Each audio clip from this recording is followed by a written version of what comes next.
السلام علیکم پیارے دوستو، بولنا عورت کا پیدائشی حق ہے اور بولتے ہوئی عورت کو سننا مرد کی پیدائشی بدقسمتی۔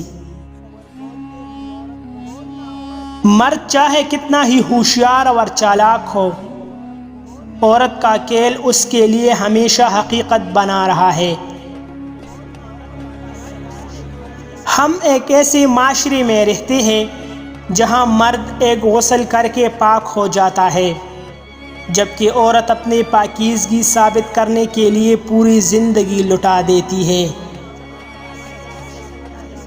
محبت دو دلوں کے درمیان ہوتی ہے، ایک مر جائے تو دوسرے کا دل یادوں کے وینٹیلیٹر پہ لگ جاتا ہے۔ ہم محبت کرنے والے بھی بڑے عجیب ہوتے ہیں۔ ایک بندہ ہم نے چن رکھا ہوتا ہے جس کے بغیر جی نہیں سکتے، اور اس کے بغیر جی بھی جاتے ہیں۔ اللہ نے عورت کو مرد کی پیشانی سے نہیں بنایا کہ وہ مرد پر حکومت کرے، نہ ہی اس کی پاؤں سے کہ وہ اس کی غلامی کرے، بلکہ اس کی پسلی سے بنایا تاکہ وہ اس کے دل کے قریب رہے۔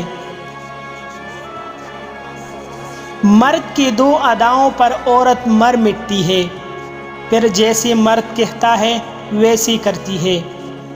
نمبر 1، عورت کی تعریف کرنا اور اسے جان کہہ کر بلانا۔ نمبر 2، جب وہ ناراض ہو تو اسے منانا۔